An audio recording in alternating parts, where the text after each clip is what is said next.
We have selected a few of these acknowledgement receipts. If shown to you, please identify the same. P-1 being flashed on the screen. Pakibasa nga ng mga pangalan dito.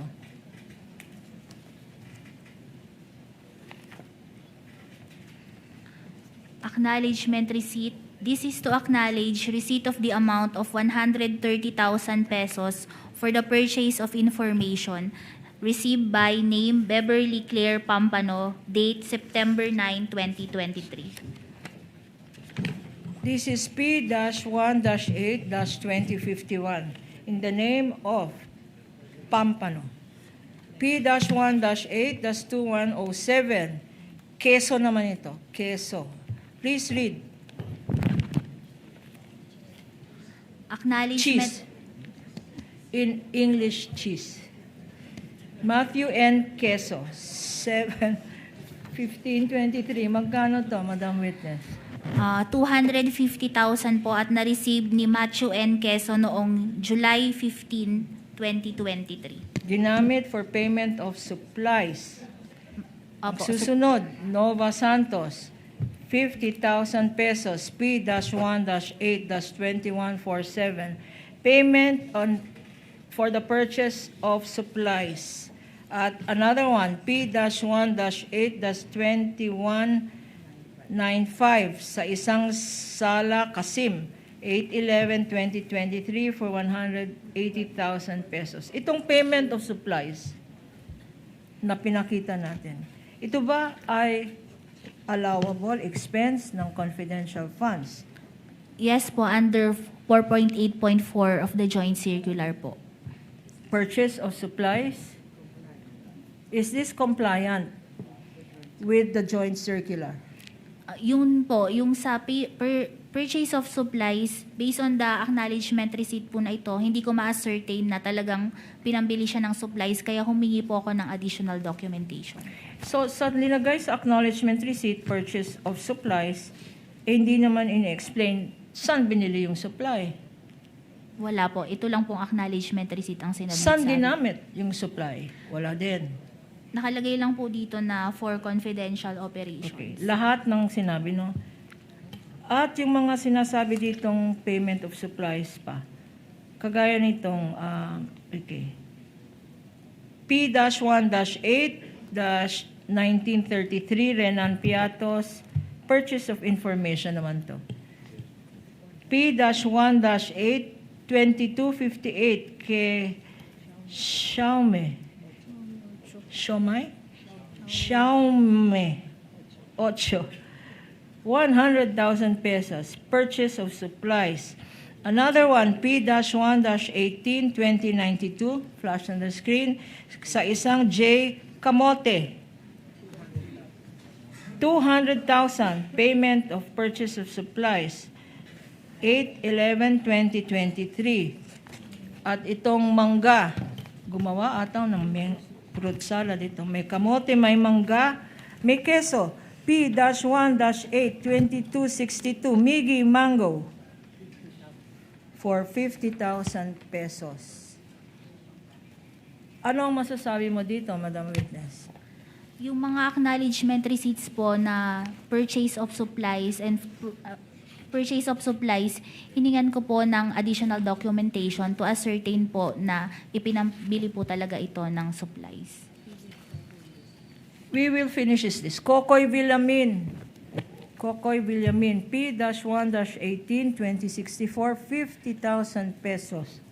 Bumili daw siya ng information. Last four in this list, P-1-8, 2635, for Contis.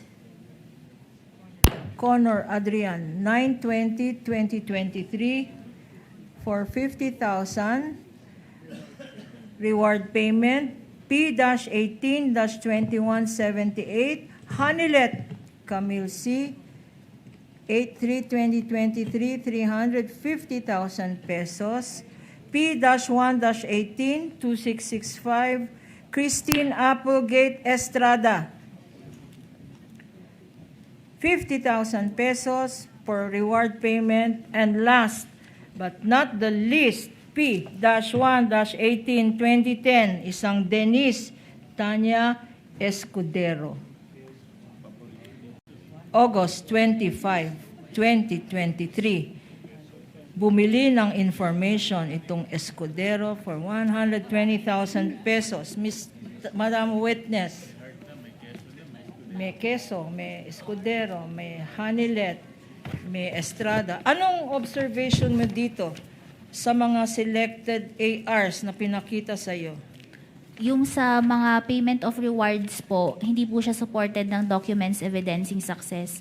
And yun sa purchase of supplies po, hiningan ko po ng additional documentation to ascertain na binayad po talaga ito para sa supplies na ginamit sa confidential operations. Your Honor, please, we just have 3 certifications for the Office of the Vice President, and then we will go to the DepEd, but it's now 12 o'clock, and all with the names Apple, Queso, Mangga, and etc. I think it is time for us to have lunch, Your Honor. With the permission of this honorable court. Of course, Counsel. Request for If continuance, you think Your it is a Honor. good time to pause so that your direct examination may not be cut at an inappropriate time, Chair will accede to that. May we ask that the witness be temporarily excused, Your Honor? The witness is excused for lunch. Kain ka muna, Ma'am Silene. Thank you po, Your Honor. We resume at 12:30. Chair declares a lunch recess. Alright, so mga kapuso, mag-lunch break lang muna ang impeachment court. Meron po silang 30 minuto at pagkatapos ay agad po silang babalik para sa resumption ng direct examination kay Silene May Del Campo. Attorney, ano pong masasabi niyo sa takbo ng direct examination so far? Meron po bang mga outstanding points for you? Ang outstanding point na nakikita ko, very creative naman ang prosecutor in admitting na, at least presenting the summaries and the tabulation, no? With the imprimatur, with the approval of the presiding officer. Kaya na iunsad nila ang kanilang presentation, no? But at the end of the day, pagkatapos nitong mga pagpapakita ng mga documentation na tinitestigo, dapat makaroon din ng additional witnesses to testify on the receipt of the disbursement funds and the CI at saka ang confidential funds para malaman, makita talaga ang direct recipients of this disbursement funds.